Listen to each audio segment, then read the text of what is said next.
अभी मनाया तो इतने माला कर लिया, 2 दिन मन नहीं हुआ नहीं, फिर ये भक्ति रस भक्ति जल टिकेगा नहीं। आसपास परिपक्व मेड़ चाहिए। जो तुम्हें गुरुदेव ने नाम जप दिया है, जो तुम्हें गुरुदेव ने मंत्र दिया है, सब प्रभु के अनंत नाम है, अनंत मंत्र है, अनंत महिमा है, सब प्रणाम है, लेकिन हमारी सिद्धि हमारे गुरुदेव के द्वारा दिए हुए मंत्र से होगी। इस बात को पकड़िए।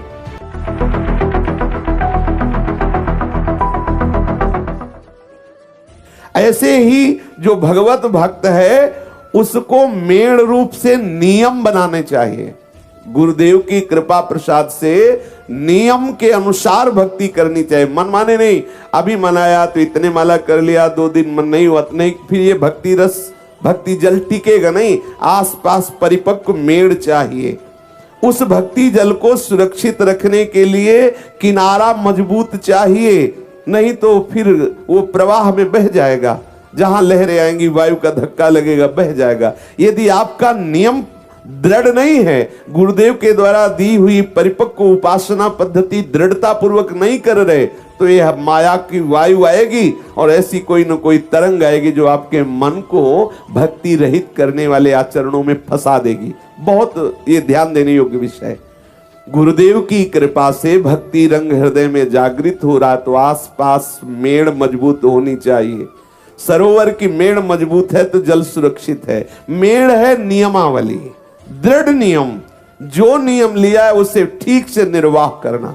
अब आप देखो, पूज्य श्री राधा बाबा के जीवन चरित्र में आया कि सत्संग समीप होता था, रोज नियम से सत्संग सुनाने के लिए उनको कांधे पे ले जाते थे, क्योंकि पैरों में गठिया रोग हो गया था, चल नहीं पा रहे थे राधा बाबा।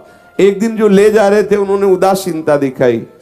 बाबा ने कहा बस मुझे वहां तक पहुंचा दो। वो इतने सेवा में थक जाते थे और हरि की ऐसी लीला, तो उन्होंने कहा कि बाबा आपको जाना हो तो जाओ, हमारी इच्छा नहीं है कि सत्संग में ले जाए। देखो नियम निष्ठा, यद्यपि एकदम निष्काम महापुरुष है, पर उन्होंने प्रभु से प्रार्थना की कि प्रभु मेरा नियम है रोज सत्संग में जाना, बस इतना मुझे बल दे दो कि मैं सत्संग तक पहुंच जाऊं। एक बांस पड़ा था, उठाया, कड़िलते हुए सत्संग में गए। जब उनका पैर फिसला, एक बार साधना में थे, हाथ टूट गया, तो बाबा ने साधना नहीं छोड़ी। इस तरह का महापुरुषों के जीवन में देखा गया, ऐसी दृढ़ता नियम की, तो फिर उनका हृदय भक्ति रस से बढ़ता रहता है, सुरक्षित रहता है। ये अपने लोगों में जो कचाई है इसे छोड़ देना चाहिए। नियम निष्ठ होना चाहिए, एक दिनचर्या होनी चाहिए। ऐसी नहीं जब जैसा मनाया, ये साधना के लिए ठीक नहीं है। आज मनाया 20 माला कर लिया, नहीं मनाया तो 2 दिन बिल्कुल नहीं किया। आज मनाया तो पूरी चतुरासी जी पढ़ ली, 4 दिन नहीं, एक भी नहीं। ऐसा न किया जाए, एक नियमावली बनाई जाए। उसी दृढ़ नियमावली में भक्ति सुरक्षित रहती है। दृढ़ नियम होना आवश्यक है। मन क्रम वचन भजन दृढ़ नेमा, ये बेला भजन सुपक्व का स्वरूप है कि आपकी नियमावली से आपकी भक्ति सुरक्षित रहेगी। ऐसा हृदय में दृढ़ विचार करें। जीव गोस्वामी जी नियम का पूर्ण रूप से पालन करते थे। जैसे जल में धूल मिट्टी कीचड़ आदि के संयोग से वो जल गंदा दिखाई देने लगता है, दूषित हो जाता है। प्यास वाला नजदीक जाता है पर उसे पीने के लिए वो निर्मल जल नहीं मिलता, क्योंकि दूषित हो गया है। किनारे में फिसलन भी हो जाती है। ऐसे ही यदि आप नियमावली से पक्के नहीं हैं, आप सावधान नहीं हैं, तो आपकी भक्ति रूपी जल दूषित हो जाएगा। आपके किनारे काई जमा हो जाएगी, फिसल जाएंगे आप। कोई पीने आएगा आपको भक्त जानकर भक्ति का रस, उसको स्वाद नहीं मिल पाएगा, वो पी नहीं पाएगा, क्योंकि आपकी भक्ति दूषित हो गई है। आपकी भक्ति में रजोगुण आ जाएगा। आपके हृदय में मान प्रतिष्ठा जागृत हो जाएगी। आपके हृदय में वासना जागृत हो जाएंगी। आप दंभ करने लगेंगे, आप पाखंड करने लगेंगे। आपका भक्ति जल गंदा हो गया। इसलिए सावधान, नियमावली, दृढ़ नियमावली, इससे आपका जल सुरक्षित रहेगा। आपके हृदय में जो भक्ति रस है वो पवित्र और सुरक्षित रहेगा। कहीं भी कोई भी छल कपट दंभ मान कामना ये आपकी भक्ति को दूषित न कर पावे। जैसे कोई दूषित जल का सेवन नहीं करेगा, पर यदि करता है तो रोग ग्रसित हो जाता है। ऐसे ही वासना, छल, दंभ आदि, भक्ति का नाटक, भक्ति का स्वांग आदि, ये आत्मा आनंद का हनन करने वाला है। यदि कोई ऐसा सेवन करे तो फिर वो आत्मानंद का अनुभव अर्थात भगवदानंद का अनुभव नहीं कर सकता। इसलिए सावधान, अपनी भक्ति को पवित्र रखो, जिससे दूसरों को भी, जैसे जलाशय सुंदर है, निर्मल जल है, सुव्यवस्थित है, वो जाकर के जल को ग्रहण करके अपनी प्यास बुझा सकता है। यदि आपकी भक्ति निर्मल है, आपका भक्ति का नियम दृढ़ है, तो जो भी आपसे जुड़ेगा, जो भी आएगा, वो भक्त हो जाएगा। उसके दैहिक दैविक ताप मिट जाएंगे, उसकी जन्म जन्म की प्यास मिट जाएगी, उसका हृदय भी निर्मल होने लगेगा, प्रिया प्रीतम के चरणों में आसक्ति बढ़ने लगेगी। छल दंभ तो आपके हृदय में होना ही नहीं चाहिए, भक्ति के लिए बहुत हानिकारक है। और भगवत रसिक जी ने कहा, यदि विवेक नहीं है, वैराग्य नहीं है, तो आपकी भक्ति निश्चित पाखंड रूपी रोग से ग्रसित हो जाएगी। बिन विवेक वैराग्य भक्ति बिन सत्य नये को जानो, भगवत विमुख कपट चतुराई सो पाखंड ही जानो। छल आ जाएगा, चतुरता आ जाएगी, कपट आ जाए। आप नियमावली से भजन नहीं करते और आपको भक्त मान के जहां सम्मान मिला तो आप उसको सुख पूर्वक स्वीकार कर लेंगे। आप उस सम्मान को बचाने के लिए और नाटक करेंगे, और दंभ करेंगे, और पाखंड करेंगे, पूरा जीवन पाखंड हो जाएगा। मिला क्या? ये प्रणाम नमस्कार से क्या मिलने वाला? आत्मानंद मिल जाएगा क्या? चार लोग तुम्हें संत कह देंगे तो तुम्हें भगवत साक्षात्कार हो जाएगा क्या? चार लोग तुम्हें महापुरुष अवतार बता देंगे तो तुम यमराज के दंड से बच जाओगे क्या? इसलिए सावधान, सच्चाई से चलो।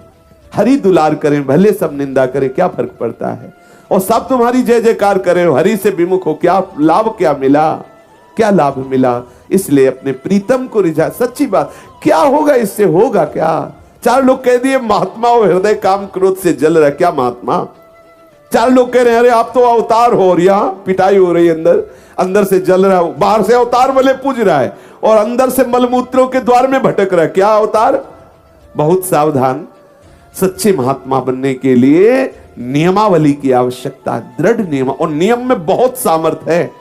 आप देख लीजिए, हमने देखा, महापुरुषों को भी देखा है, दिन भर बुखार से पीड़ित पड़े हैं, लेकिन उनका नियम है बैठ के उतने माला करना। तो देखा पूरा बुखार से शरीर कांप रहा है, लेकिन वो बैठा लो हमें, और वो बैठ गए, माला शुरू कर।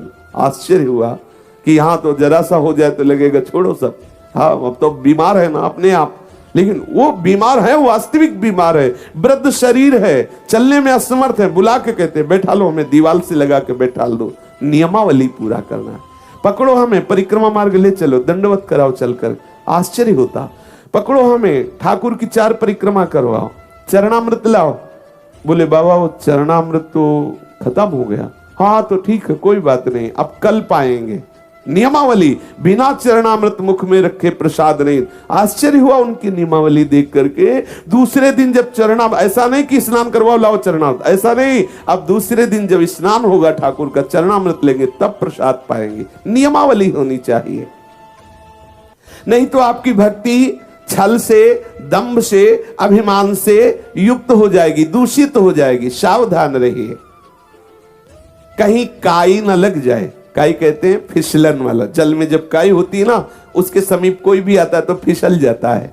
ऐसे ही यदि आपकी भक्ति काई युक्त हो गई, वासना की काई लग गई, आपकी भक्ति में दंभ की काई लग गई, तो जो भी आएगा फिसल जाएगा। दर्शन भक्त अनूप, रूप न शोभित प्रीति बिनु, भरम भटकत भूप श्री हरिवंश कृपा बिना। बोले दर्शन तो बहुत दूर से ऐसा लगता है बहुत बड़े भक्त हैं, लेकिन हृदय में ठाकुर से अपनापन नहीं, ठाकुर से प्रीति नहीं, नियम से भजन नहीं, शुद्ध सिद्धांत हृदय में धारण नहीं किए, तो बोले क्या? बोले भरम भटकत भूप, बोले बड़े बड़े भ्रमित हो जाते हैं। क्या हुआ? दिखाई दे रहा था जल, गए पीने के लिए, लेकिन काई इतनी थी कि फिसल गए, जल तो मिला नहीं, हाथ पैर और टूट गए। इसलिए सावधान, आपके द्वारा कहीं ऐसा ना हो, समाज का हित हो जाए, अमंगल हो जाए। आपको भक्त मानते हैं जन, आपको वैष्णव मानते हैं, आपको भगवान का पार्षद मान करके अपने जीवन को समर्पित करते हैं, आपकी आज्ञा में रहना चाहते हैं। आप सावधान हो जाइए, कहीं आप अपने को बड़ा समझकर, कहीं आप अपने को भगवान समझकर, कहीं आप अपने को महान समझकर ये छल दंभ पाखंड न कर बैठे, जिससे आए हुए की हानि हो जाएगी और उसकी श्रद्धा की हानि, उसके भजन की हानि करने के कारण तुम्हारी दुर्गति हो जाएगी। आप इतने ऊंचे पद में हैं, वैष्णव हैं, हरि पार्षद हैं, उसने आपको भगवत संबंध से स्वीकार किया और आप तो फिर उसका परिणाम मालिक देगा। जब मालिक देगा तो संभाल नहीं पाओगे। हम कामी हैं, क्रोधी हैं, लोभी हैं, चलेगा, प्रभु के चरणों का आश्रय ले लो, वो बड़े कृपालु, स्वीकार कर लेंगे। लेकिन अपने को हम महात्मा मानकर, वैष्णव मानकर, भगवत पार्षद मान करके दुराचार प्रवृत्तियों का पोषण, दंभ का पोषण, पाखंड का पोषण नाश हो जाएगा। सावधान, वो सर्वांतर्यामी प्रभु देख रहा है कि तुम्हारे को किस भाव से समर्पण किया जा रहा है, तुम क्या कर रहे हो, वो जान रहा है। इसलिए प्रभु से कभी छल कपट द्वंद्व मत करो, क्योंकि वो सर्वांतर्यामी तुम्हारे हृदय में ही बैठा देख रहा है। सच्चे बनो। हे नाथ, मैं नीच हूं पर आपका हूं। अपने को कहीं श्रेष्ठ मान करके नीच आचरण न कर बैठे। जो ये हृदय से सोचता रहता मैं नीच हूं, उसके द्वारा नीच आचरण नहीं हो सकता, क्योंकि वो दैन्य है। दैन्य के द्वारा कभी शास्त्र विरोधी भाव नहीं आते, अहंकारी में ही शास्त्र विरुद्ध आचरण आते हैं। दैन्य हो, हरि के आश्रित हो, नियमावली से युक्त हो। भले हमारा हृदय भगवदानंद में नहीं है, विषयानंद का आकर्षण है, लेकिन हम ये विचार करें कि ये वैष्णव वेश है, ये भगवत पार्षद स्वरूप है। सामने वाले की अगर श्रद्धा नष्ट हुई तो पता नहीं किस जन्म में अब वो श्रद्धा प्राप्त कर पाएगा। उसके नाश का कारण, उसकी श्रद्धा के नाश का कारण आप बने, इसलिए आपका बहुत बुरी तरह पतन हो जाएगा। इसलिए साधक सावधान रहे। अपने भक्ति रूपी जल को पवित्र रखने के लिए चतुरता, कपट, छल, दंभ, मान, प्रतिष्ठा, अपने में श्रेष्ठ भाव, इनका त्याग करे, क्योंकि इनसे भक्ति दूषित हो जाती है। तुम सदैव दंभ छोड़ करके दिखावा मत करो। श्री सद्गुरुदेव के श्री चरणों में प्रेम करो। गुरु, जो तुम्हें गुरुदेव ने नाम जप दिया है, जो तुम्हें गुरुदेव ने मंत्र दिया है, सब प्रभु के अनंत नाम है, अनंत मंत्र है, अनंत महिमा है, सब प्रणाम है। लेकिन हमारी सिद्धि हमारे गुरुदेव के द्वारा दिए हुए मंत्र से होगी। इस बात को पकड़िए। जो गुरुदेव ने मुझे नाम दिया है, ऐसे नाम जपना और गुरुदेव के द्वारा दिया हुआ नाम जपना बहुत अंतर है। बीज और निर्बीज, ऐसा महापुरुषों ने अनुभव किया है। जो जगा हुआ आचार्य परंपरा से जो नाम आपको प्राप्त हुआ, मंत्र प्राप्त हुआ, सबीज है। आप उस पर ध्यान दीजिए, उसको रटिए। ये मन है, बड़ा विचित्र है। जो गुरुदेव ने मंत्र दिया उसे ऐसे डाल देगा और मनमानी जप की तरफ भागेगा। नहीं, उसे घसीट करके मोक्ष मूलम गुरु वाक्यम मंत्र मूलम, जो गुरुदेव ने बोला वो मूल है। आदेश कर रहे हैं स्वमंत्रे, जो आपको मंत्र मिला है गुरुदेव के द्वारा, पूर्ण वृत्ति उसी में केंद्रित कर दीजिए। श्री नामनी, जो आपको आराध्य देव का नाम मिला है, उसमें पूर्ण रूप से एकाग्र हो जाइए। अपने गुरुदेव से वास्तविक प्रेम करो। दंभ नहीं, कपट नहीं, दिखावटी नहीं, व्यवहार नहीं, सामने है तो हम प्रणाम कर रहे हैं, ऐसा नहीं। हृदय से हमारा संपूर्ण वृत्ति एक एक उनकी आज्ञा से ही होगी। एक एक वृत्ति के द्वारा चेष्टा उनकी आज्ञा, यह है गुरु प्रेम। गुरु के वचनों में, गुरु की आज्ञा में समर्पित होना गुरु प्रेम है। चरण चापना, वस्त्र धोना, भोजन पवा देना, ये एक सेवा का अंग है, संपूर्ण सेवा नहीं है। संपूर्ण सेवा है उनकी आज्ञा में रहना। चाहे आप लाखों कोस दूर है और गुरुदेव की आज्ञा में है तो आप गुरुदेव के समीप है, और आप गुरुदेव के बिल्कुल समीप है, लेकिन आज्ञा के विरुद्ध आचरण तो आप बहुत दूर हैं। आप बहुत काल रहते हुए भी गुरु प्रताप का अनुभव नहीं कर पाएंगे, गुरु के हृदयस्थ विहार का अनुभव नहीं कर पाएंगे। देखा जाता है जैसे महापुरुषों के समीप कोई है लेकिन उसका परिवर्तन नहीं हो रहा, तो लगता है क्या है, ये संत नहीं है, इनका परिवर्तन नहीं हो रहा। अरे संत के समीप तो कैसा भी हो उसका परिवर्तन होना चाहिए, उसमें साधुता आनी चाहिए। आप सच्ची बात मान लेना, परिवर्तन तभी होगा जब आप उनकी आज्ञा का पालन करेंगे। जैसे लोहे की डिबिया में पारसमणि रखी है, वर्षों से रखी है, पर वो डिबिया लोहे की है क्योंकि बीच में रुई का पर्दा है।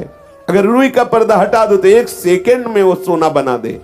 ये जो मनमानी आचरण का, देहाभिमान का, उनकी आज्ञा उल्लंघन करने का पर्दा है, इसे हटा दो तो आप देखो गुरुदेव के हृदय में जो चल रहा है वे तुम्हारे हृदय में चलने लगेगा। हम गुरुदेव से दंभ भरी प्रीति ना करें। आदेश कर रहे सदा दंभम हित्वा कुरु रतिमपूर्व मतितरामयी। दंभ रहित हो करके जैसे आप परिवार आदि से सब प्रेम करते हैं, उस प्रेम को समेट कर एकमात्र गुरुदेव के चरणों में प्रीति कीजिए। आप देखिए कि जो उनके हृदय विहारी श्री श्यामा श्याम है, वो आपके हृदय में वो साधना ना होने पर भी प्रकाशित हो जाएंगे, क्योंकि गुरुदेव चरण प्रताप से आपका हृदय निर्मल हो जाएगा। निर्मल हृदय प्यारे जू का सिंहासन है। वो हृदय को निकुंज बनाकर उसी में खेलने लगते हैं। इसलिए सबसे पहला आदेश करे गुरु, फिर आदेश कर रहे हैं गोष्ठो। श्री ब्रजधाम का आश्रय ले लो, ब्रजधाम का वास स्वीकार कर लो। 2 बातें हैं, आश्रय ले लो पूर्ण रूप से। जब हमें समय मिला भागे वृंदावन धाम ब्रजधाम आए, परिक्रमा की, दर्शन किया, रजरानी ली, चरणामृत लिया, फिर चले गए, अपने नेत्रों में बसा लिए, बार बार चिंतन कर रहे, फिर व्याकुलता पूर्वक आए। ऐसा ये आश्रय वास प्रदान कर देगा। अगर आज नहीं तो निरंतर का वास प्रदान कर देगा। आप ऐसे ही रहना, अन्य आश्रय न लेना, अन्य तीर्थ अन्य धामों का आश्रय न लेना। फिर कह रहे गोष्ठा लईसु, जो ब्रजवासी जन हैं, जो यहाँ वास कर रहे, जो यहाँ रज का सेवन करके भजन कर रहे हैं, सर्वतो भावेन उन ब्रजवासी जनों में आपकी प्रीति होनी चाहिए। जब हमें किसी से प्रीति होती है तो उसमें दोष दर्शन नहीं होता, दोष दर्शन कराने पर भी नहीं होता। सप्तऋषि जन आकर के मां भगवती को उपदेश कर रहे, तुम ये तपस्या किसके लिए कर रहे हो? वो महादेव जी को पति के रूप में वरण करने के लिए। महादेव जी में है ही क्या? ना कोई महल है, ना कोई आभूषण धारण करते। अगर आभूषण धारण भी करते हैं तो सांप वगैरह, चिताभस्मा लेपो, गरल मसनम, दिक्पट धरो, जटाधारी, कंठे भुजग पतिहारी, पशुपति कपाली, भूतेशो। क्या है इनके पास? भूतों की फौज है, मुंडों की माला है, सांपों के आभूषण है, चिता की भस्म लगाते हैं। सुनो, इतनी तपस्या कर रहे हो ना, तो हम तुम्हें दूल्हा रूप में वैकुंठनाथ भगवान नारायण को दिला देंगे।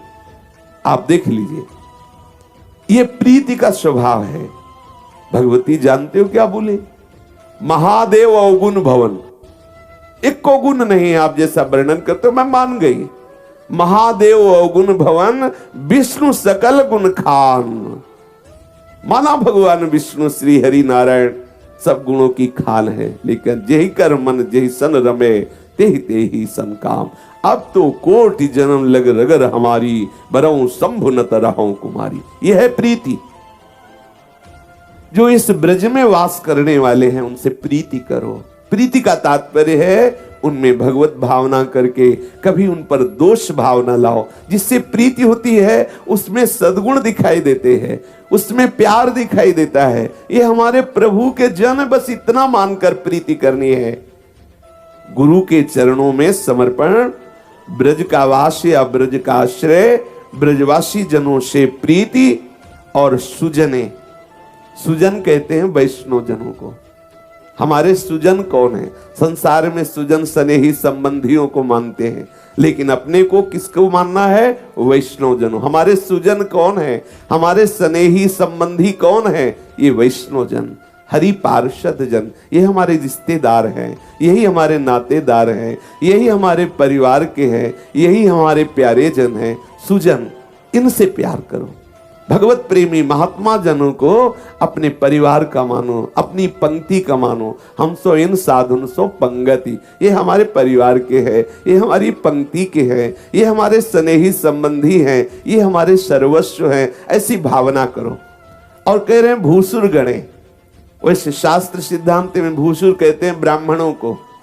लेकिन यहाँ भाव देश में भूसुर, इस भूमि के प्रगट देवता है साक्षात ये प्रेमी जन, ये संत प्रेमी जन। संत प्रेमी जनों का आश्रय वैष्णव जन का तात्पर्य है जो आचार्य परंपरा से वैष्णव पद्धति से दीक्षा लिए हैं, भले उनमें भगवत प्रेम नहीं है, भले वो निरंतर भजन नहीं करते, लेकिन वो हमारे सुजन स्नेही संबंधी है। और भूषुरगण वो साक्षात इस भूमि के प्रगट देवता है जो भगवत अनुराग में मगन डोल रहे हैं। हमें उनसे अपनापन करना है, हमें उनके प्रति पूर्ण भाव वृत्ति रखनी है। वो चाहे प्रच्छन्न रूप में कैसे भी घूम रहे हो, जो भगवत अनुरागी जन है उनके चरणों में नमन है। आचार्यों के द्वारा उपदिष्ट मार्ग, गुरुदेव के द्वारा जो उपदिष्ट मंत्र है, नाम है, इसमें प्रीति करो, गुरुदेव के चरणों का आश्रय लो। वैष्णव जन अपने स्वजन संबंधी है ऐसी भावना करो। भगवत प्रेमी महात्मा ही साक्षात प्रगट देवता हैं इस भूमंडल के, ऐसी भावना हृदय में रखो। ब्रजवासी जनों से प्रीति करो, प्रिया प्रीतम के श्री चरणारविंद का आश्रय लेकर निरंतर भजन परायण रहो। इससे बढ़कर कोई सिद्धांत नहीं।